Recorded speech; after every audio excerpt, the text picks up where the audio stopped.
Candid Dusting Powder। Candid dusting powder redness, irritation, sweat rash और fungal infection जैसे 4 skin problems का एक expert solution. अब रहो अनस्टॉपेबल कैंडिड डस्टिंग पाउडर के साथ।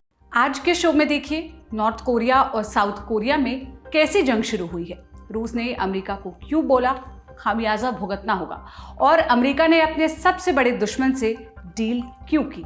नमस्ते, मेरा नाम सोनल है और आप देखना शुरू कर चुके हैं ललन टॉप का अंतर्राष्ट्रीय प्रसंगों से जुड़ा रोजाना का कार्यक्रम दुनियादारी। पहले बात बलून वॉर की। आपको ये सुनकर हंसी आ रही होगी, हो सकता है कि आप असमंजस में भी पड़ जाएं, मगर ये सच है। दो देशों के बीच कचरे से लड़ाई लड़ी जा रही है।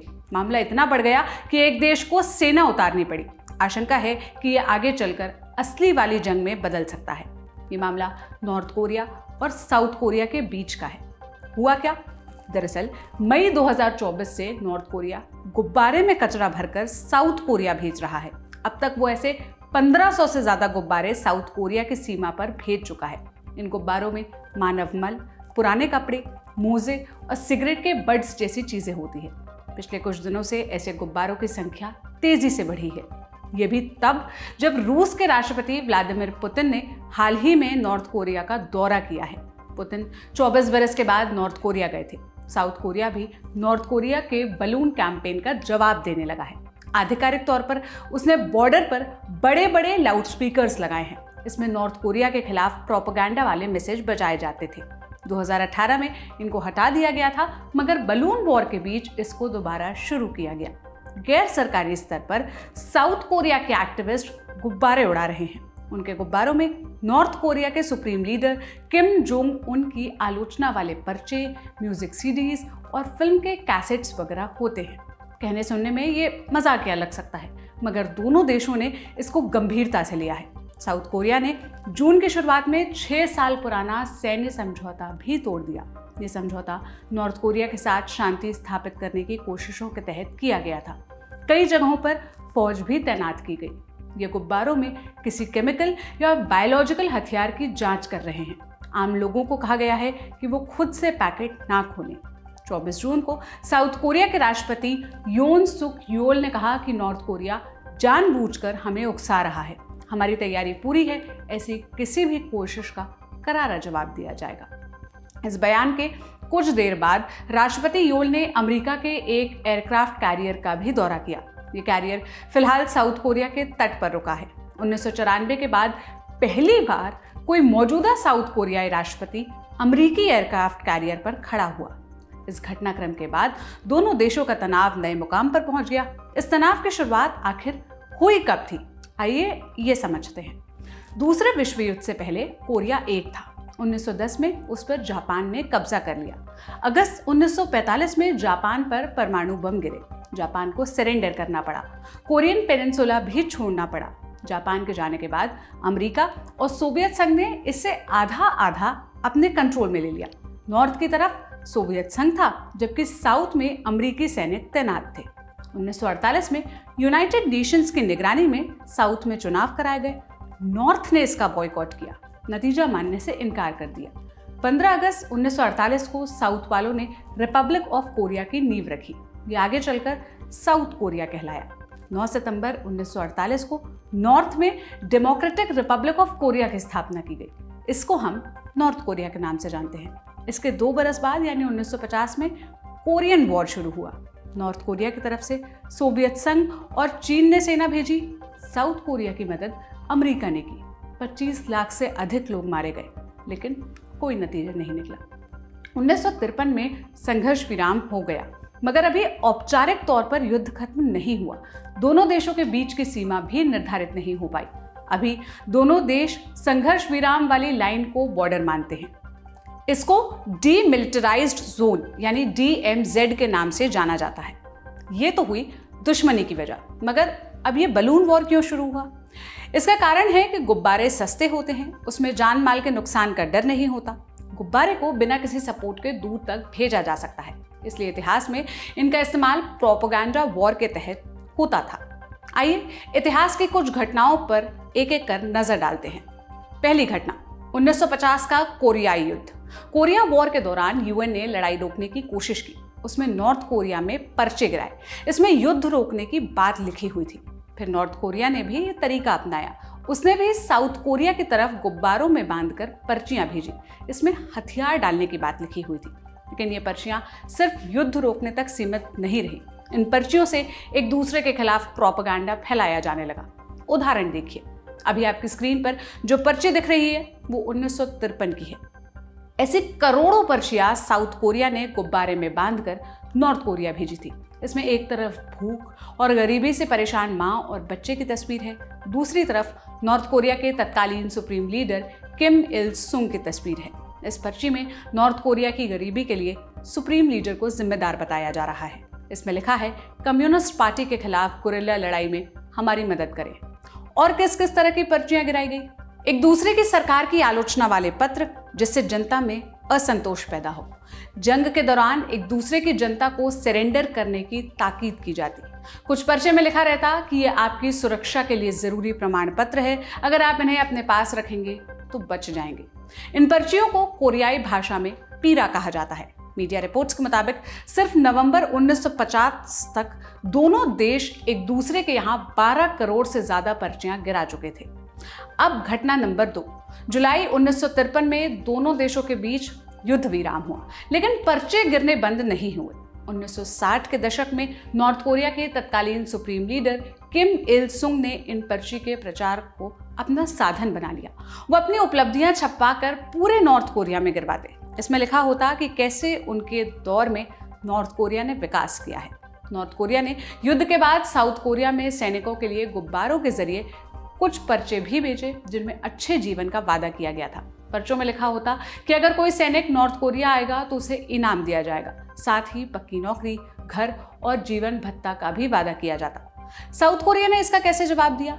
जंग के कुछ साल बाद तक साउथ कोरिया की सरकार भी ऐसे पर्चे गुब्बारे में बांधकर सीमा पर भेजती थी, मगर सन 2000 के बाद से इसका जिम्मा साउथ कोरिया के नागरिकों और मानवाधिकार संगठनों ने उठा लिया। वो नॉर्थ कोरिया के सुप्रीम लीडर और उनकी नीतियों की आलोचना वाली पर्चियां भेजने लगे। फिर आया साल 2018। दोनों देशों के बीच ऐतिहासिक समझौता हुआ। इसमें शांति की बात कही गई, मिलिट्री डील भी हुई। कहा गया कि एक दूसरे पर जबरन सैन्य बल का इस्तेमाल नहीं किया जाएगा। 2018 के समझौते से लगा कि वाकई दोनों देशों के बीच शांति कायम हो जाएगी। इसी क्रम में साउथ कोरिया ने नॉर्थ कोरिया की तरफ कोई भी पर्ची या गुब्बारा भेजने पर पाबंदी लगा दी। कानून बनाया कि जो भी ऐसा करता पाया गया उसे 3 साल तक की जेल हो सकती है। इस कानून की आलोचना भी हुई। 2023 में संवैधानिक अदालत ने इस कानून को अवैध भी घोषित कर दिया। हालांकि उससे पहले भी लोगों ने पर्चियां भेजना बंद नहीं किया था। 2020 में नॉर्थ कोरिया में इतनी पर्ची भेजी गई कि उससे नाराज होकर दोनों की सीमा पर बना लाइजॉन ऑफिस ही उड़ा दिया गया। ये ऑफिस 2018 की डील के बाद बनाया गया था ताकि दोनों देशों के प्रतिनिधि वहां पर बातचीत कर सकें।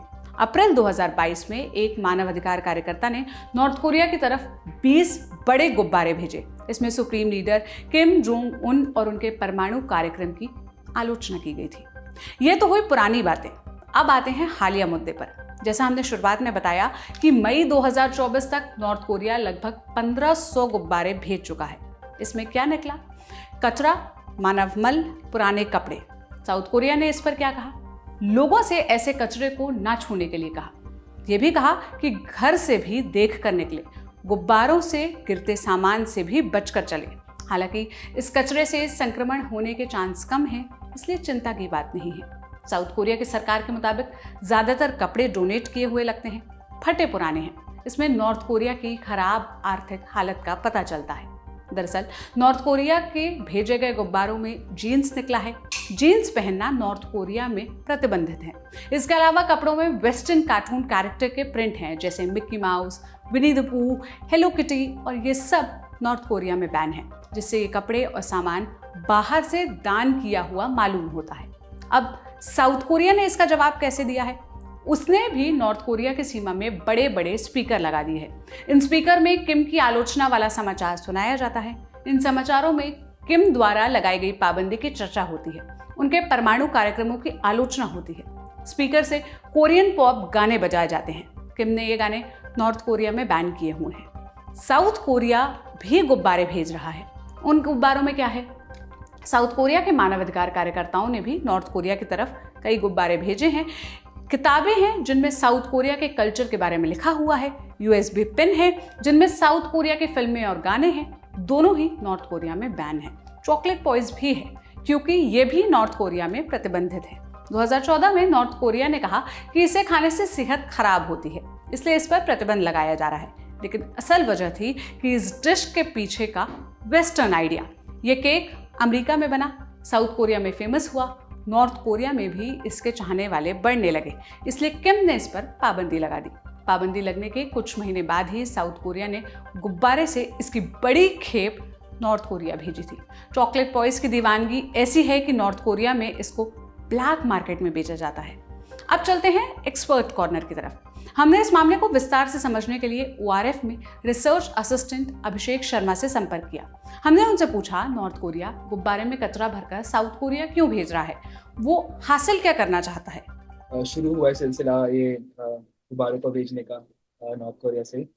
ये दरअसल से एक महीना पहले तकरीबन 28 मई को शुरू हुआ था, जब जो नॉर्थ कोरियन डिफेक्टर जो दक्षिण कोरिया में रहते हैं, जो वहाँ से बच के दक्षिण कोरिया में आए हैं, उन्होंने वो टाइम टू टाइम ये सब चीज़ फॉर एग्जांपल लीफलेट भेजते हैं दक्षिण कोरिया से उत्तरी कोरिया में, नॉर्थ कोरिया में, जिसमें अलग अलग तरीके के चीज़ होते हैं, जैसे यूएसबी ये सब चीज़। तो उसके रिटेलिएशन में नॉर्थ कोरिया ने ये कचरे से भरे जो गुब्बारे हैं भेजना शुरू किया था। प्रॉब्लम ये हुई कि जो दोनों तरफा, उत्तरी कोरिया भी और दक्षिण कोरिया, दोनों ने इस चीज़ को रोका नहीं, और ये जो एस्केलेशन बढ़ता ही गया। सो ये चार चार टाइम में हुआ था, जो 28 मई को शुरू होके अब हम देख रहे हैं कि ये कल तकरीबन 500 के आसपास गुब्बारे भेजे गए हैं। सो तब से लेकर अभी तक तकरीबन जो इंफॉर्मेशन दी गई है दक्षिण कोरिया की सरकार ने, 1000 गुब्बारे भेजे गए हैं नॉर्थ कोरिया की तरफ से। और ये सूचना है कि तकरीबन 3 लाख लीफलेट भेजे गए थे दक्षिण कोरिया से नॉर्थ कोरिया। साउथ कोरिया की तरफ से किताबें और फिल्में, म्यूजिक सीडीज, प्रतिबंधित खाने और प्रोपेगेंडा वाले पर्चे भेजे जा रहे हैं। साउथ कोरिया की मंशा क्या रहती है? अगर आप इसके इतिहास में जाएंगे, प्रोपेगेंडा लीफलेट जो नॉर्थ और साउथ की है, ये तकरीबन कोरियन वॉर जब हुआ था तब शुरू हुई थी। सो पहले अराउंड 1970 में ज्यादातर जो प्रोपेगेंडा मटेरियल भेजा जाता था वो उत्तरी कोरिया से भेजा जाता था दक्षिण कोरिया में, क्योंकि उस टाइम पे जो उत्तरी कोरिया था वो इकोनॉमिकली वो डेवलप था। सो एक तरीके से वहाँ दक्षिण कोरिया के लोगों को और नागरिकों को समझाने के लिए कि तुम्हारी किस तरह की सरकार है, लोकतांत्रिक सरकार है, हमारी कम्युनिस्ट सरकार है और हम ज्यादा डेवलपमेंट कर रहे हैं।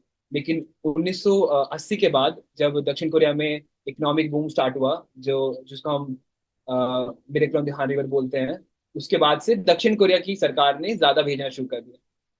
लेकिन ये जो सिलसिला था ये खत्म हो गया सरकारी तौर पे। दक्षिण कोरिया की सरकार ने बंद कर दिया था आराम इस साल, इस 2000 के आसपास, जब वो चाहते थे कि जो रिश्ते अच्छे हो। लेकिन उसके बाद से क्या हुआ कि दक्षिण कोरिया में जो रहते थे, जो मैंने पहले बोला, नॉर्थ कोरिया के डिफेक्टर, उन्होंने इस चीज का जिम्मा लेना शुरू कर दिया। तो उन्होंने एक तरह से नागरिकों ने ये शुरू कर दिया कि हम अब, सरकार ने तो बंद कर दिया, हम ये करना शुरू करते हैं।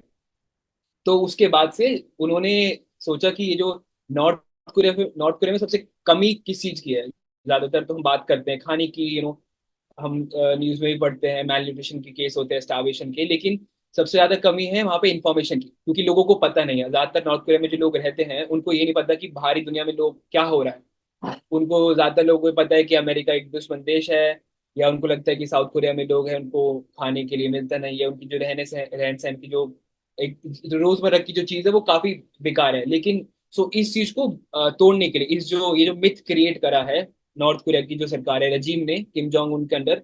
लेकिन उनके पिताजी और उनके जो दादा रहे हैं, किम जोंग इल एंड किम इल सुंग, जिन्होंने एक तरीके से एक डिक्टेटरशिप कंटिन्यू करी है नॉर्थ कोरिया में, सभी ये किम जो डायनेस्टी है, उन्होंने हमेशा से नॉर्थ कोरिया के अंदर एक मिथ क्रिएट करी है और एक इंडोक्ट्रिनेशन करा है वहाँ पे लोगों का कि तुम्हारा जो देश है वो बहुत अच्छा देश है। तो इस मिथ को ब्रेक करने के लिए ज्यादातर हम देखते हैं जो साउथ कोरिया के जो डिफेक्टर है, सो नॉर्थ कोरिया के डिफेक्टर जो साउथ कोरिया में रह रहे हैं, वो यूएसबी, और यूएसबी में साउथ कोरियन ड्रामाज होते हैं, जो कि दर्शाते हैं कि साउथ कोरिया का डेवलपमेंट कितना हो गया है। या के पॉप सॉन्ग होते हैं ज़्यादातर, बीटीएस आजकल जो फेमस है उसके सॉन्ग होते हैं। या इसके अलावा आपने बोला कि खाने पीने की कोई चीज़ होती है, वो चीज़ भेजी जाती है। मई 2024 से दोनों देशों के बीच बलून वॉर अचानक से तेज हुआ है। इसकी क्या वजह है और क्या इसके चलते दोनों देशों के बीच तनाव और बढ़ सकता है? जो अभी सरकार है उनकी हमेशा से अलग पॉलिसी रही है, कंजर्वेटिव सरकार की। यहाँ पे क्या हुआ कि जो पहली सरकार थी उनकी पॉलिसी क्या थी, जो मून जेइन की सरकार थी, जो कि प्रोग्रेसिव सरकार मानी जाती है, उनकी पॉलिसी आज की सरकार से अलग थी। वो चाहते थे कि उनके जो रिश्ते रहे वो अच्छे हों, मतलब नॉर्थ कोरिया सरकार से। नॉर्थ कोरिया की जो रजीम है, सरकार तो है नहीं वहाँ पे, एक रजीम है। उस टाइम पे अमेरिका और नॉर्थ कोरिया के रिश्ते समझौते हो रहे थे, मीटिंग हो रही थी ट्रम्प के बीच में और किम जोंग उन के बीच में। तो उस टाइम पे आसार थे कि साउथ कोरिया और नॉर्थ कोरिया के रिश्ते भी अच्छे हों। और इसका हमने एक उदाहरण देखा था 2018 में, जब एक सैन्य समझौता हुआ था दोनों देश के बीच में 2018 में, जहाँ पे दोनों ने एग्री किया था कि हम इस तरीके के जैसे बैलून भेजने या लीफलेट भेजने, इन सब चीज़ों को बंद कर देंगे। 2018 में समझौता हुआ था। लेकिन 2020 में ऐसे कुछ उदाहरण आए थे सामने, जहाँ पे लोगों ने, क्योंकि सरकार ने तो ये बंद कर दिया अपनी तरफ से, दक्षिण दक्षिण कोरिया की सरकार ने, लेकिन वहाँ के जो नागरिक है वो सिविल सोसाइटी के या ह्यूमन राइट्स ग्रुप के, वो ये लीफलेट सेंड कर भेजते रहते हैं। तो उस टाइम पे 2020 में वहाँ की सरकार ने इसको बंद कर दिया था। लेकिन पिछले साल 2023 में वहाँ की सुप्रीम कोर्ट ने इस चीज को इसके खिलाफ एक रूलिंग दी, वहाँ की कॉन्स्टिट्यूशनल कोर्ट में, जो जो बोला है कि ये फ्रीडम ऑफ एक्सप्रेशन के अंडर अलाउड है। दोबारा से इस बार क्या हुआ, जो यहाँ की सरकार है, कंजर्वेटिव सरकार अभी भी, उनके पास एक मौका है, क्योंकि वो चाहते हैं कि नॉर्थ कोरिया के ऊपर प्रेशर क्रिएट करा जाए। अभी वो बोल साइड करते हैं इस 2023 के डिसीजन को, कोर्ट के डिसीजन को, कि हम इस चीज को रोक नहीं सकते, और वो रोकना भी नहीं चाहते क्योंकि उनकी पॉलिसी रही है नॉर्थ कोरिया पर प्रेशर क्रिएट करने के लिए। इसलिए पहली सरकार में हमने कम इंसिडेंट देखे थे, क्योंकि वहां पे एक तरीके से सरकार भी नहीं चाहती थी कि हमारे इन चीजों की वजह से हमारे द्विपक्षीय जो रिश्ते हैं वो खराब हो। लेकिन इस सरकार में द्विपक्षीय रिश्ते पहले से खराब थे, और एक कोर्ट रूलिंग भी थी जिसके से एक तरीके से सरकार सरकार कुछ करना भी नहीं चाहती थी। ऊपर से एक तरीके से क्या बोलेंगे हम इस चीज को, एक इंसेंटिव था लोगों के पास कि पहले कोई कोर्ट रूलिंग नहीं थी। तो इस चीज के से हमने देखे काफी इंसिडेंट बढ़े हैं। एक्चुअली 2014 में एक केस आया था जहाँ पे ये लीफलेट को शूट डाउन करते समय एक नॉर्थ कोरियन के सोल्जर ने ओपन फायर करा था। ऐसे केसेस आते हैं। और 2000 जहाँ तक मुझे याद है, एक और इंसिडेंट आया था जहाँ पे नॉर्थ कोरिया के सोल्जर्स ने, अलग सोल्जर ने दोबारा से ऐसा करने की कोशिश कर दी। तो ये इंसिडेंट की वजह से एक एक एक एक कि सिचुएशन आ सकती है जहाँ पे एक तरह से मिसकम्युनिकेशन, मिसकैलकुलेशन हो जाए दोनों कंट्री के बीच में और एस्केलेट हो जाए। लेकिन नॉर्थ कोरिया भी नहीं चाहता कि ये एस्केलेट करे, क्योंकि वो जानता है कि साउथ कोरिया की मिलिट्री इतनी स्ट्रांग है एज कम्पेयर टू देयर खुद की मिलिट्री, कि इसकी चांसेस कम है। लेकिन हाँ, मैं ये कहूंगा कि ये जो एस्केलेशन है वो ज्यादा हो सकता है, कि नॉर्थ कोरिया ज्यादा ये कचरे से जो भरे जो बलून है और ज्यादा भेजना शुरू कर दे, क्योंकि वो इस तरीके से ज्यादा एक एक मनोवैज्ञानिक युद्ध की तरीके यूज करा जाता है। क्योंकि जब ये सब चीज होती है तो साउथ कोरिया के जो नागरिक है उनको भी ये चीज अच्छा नहीं लगता। मतलब वो नहीं चाहते कि हर ऊपर से बलून गिरे और वो ये कचरा ये फैलता रहे, और एक तरह से डर भी क्रिएट करा जाता है इस तरीके से कि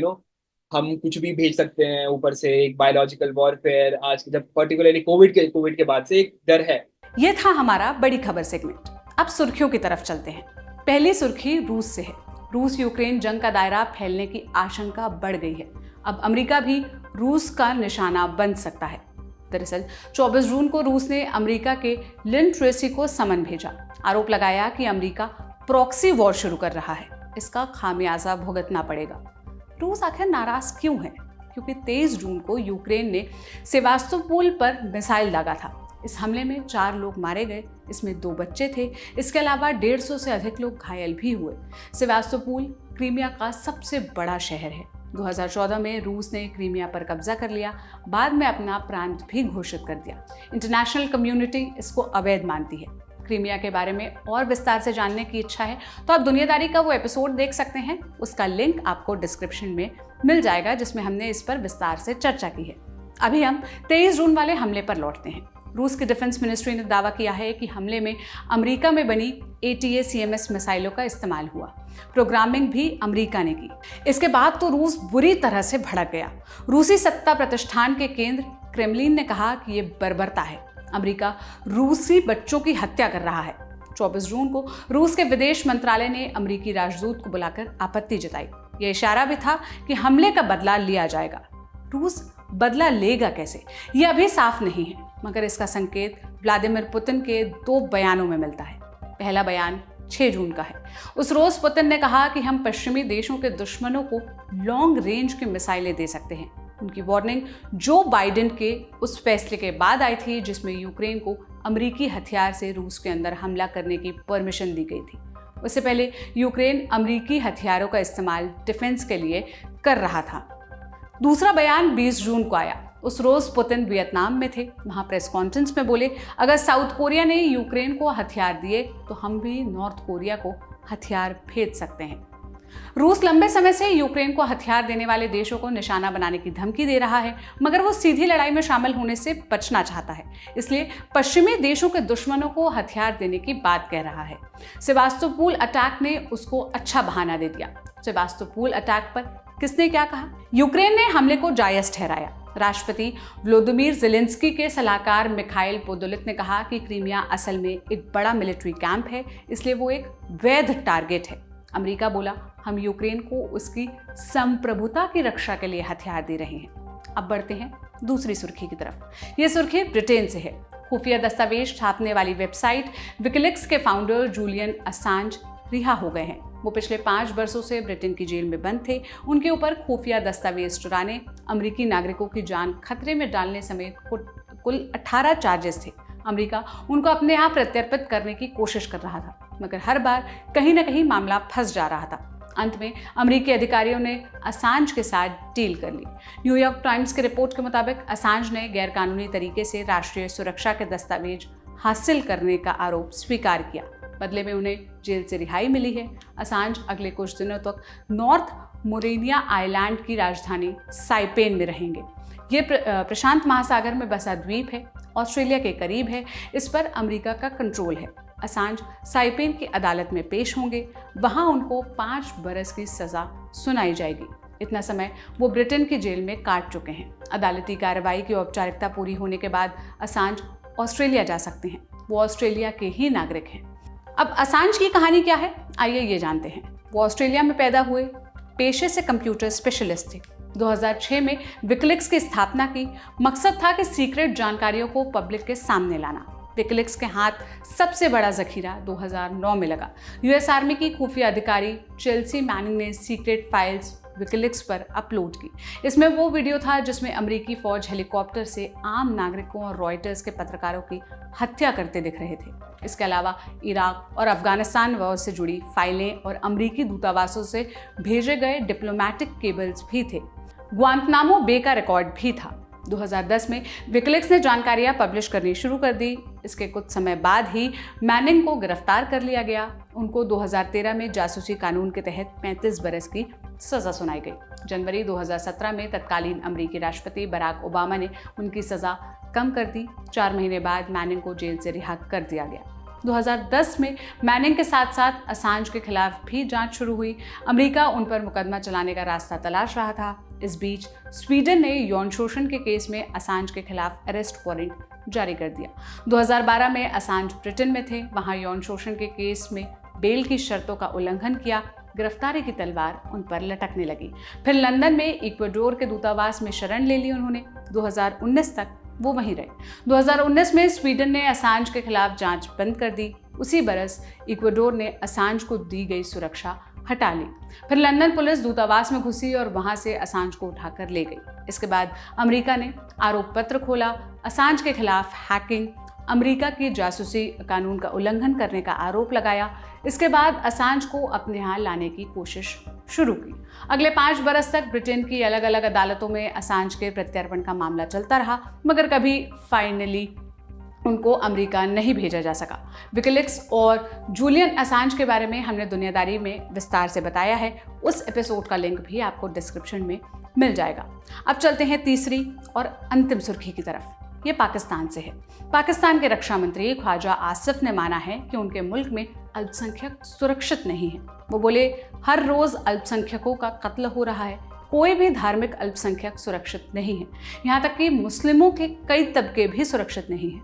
आसफ ने यह बयान पाकिस्तान की नेशनल असेंबली में दिया। बाद में नेशनल असेंबली में एक प्रस्ताव भी पास हुआ। इसमें अल्पसंख्यकों के खिलाफ होने वाली हिंसा की निंदा की गई।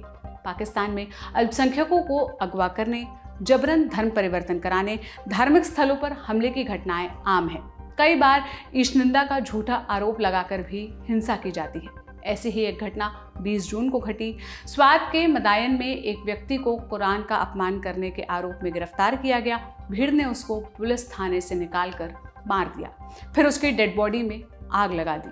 पाकिस्तान में ईशनिंदा के केस में मौत की सजा का प्रावधान है, लेकिन आज तक किसी भी अदालत के आदेश पर मौत की सजा नहीं दी गई है। मगर अदालत से बाहर 90 से ज़्यादा लोगों की हत्या हो चुकी है। पाकिस्तान के ईशनिंदा कानून के बारे में भी हमने दुनियादारी के एक एपिसोड में विस्तार से बात की थी, उसका भी लिंक आपको डिस्क्रिप्शन बॉक्स में मिल जाएगा। सुर्खियां यहीं तक। अब बारी यूएस इलेक्शन स्पेशल की। अमेरिका में राष्ट्रपति चुनाव से पहले माहौल बनने लगा है। अमेरिका में 2 पार्टियों का दबदबा है, रिपब्लिकन और डेमोक्रेटिक। सत्ता उन्हीं के बीच बदलती रहती है। 2024 के राष्ट्रपति चुनाव के लिए दोनों पार्टियों के कैंडिडेट्स लगभग तय हैं। डेमोक्रेटिक पार्टी से जो बाइडेन और रिपब्लिकन से डोनाल्ड ट्रंप।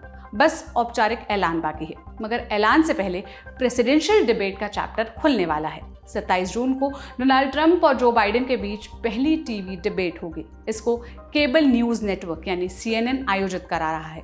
पूरी दुनिया में इसका लाइव प्रसारण होगा। इस डिबेट को भारत में 27 जून की शाम 6 बजे से देखा जा सकता है। इसके नियम क्या क्या हैं? CNN के 2 एंकर्स जैक टैपर और डाना बैश डिबेट को मॉडरेट करेंगे। डिबेट 90 मिनट तक चलेगी। इस दौरान 2 कमर्शियल ब्रेक्स होंगे। दोनों कैंडिडेट्स पूरी डिबेट के दौरान पोडियम पर खड़े रहेंगे। ट्रंप और बाइडेन के सपोर्ट स्टाफ डिबेट के दौरान अपने कैंडिडेट से बात नहीं कर सकेंगे, ब्रेक में भी नहीं। दोनों लोगों को एक कलम, एक पेपर पैड और एक पानी की बोतल मिलेगी। इसके अलावा पहले से लिखे किसी नोट या टीपी की इजाज़त नहीं है। जब एक व्यक्ति बोल रहा होगा उस वक्त दूसरे का माइक म्यूट रखा जाएगा।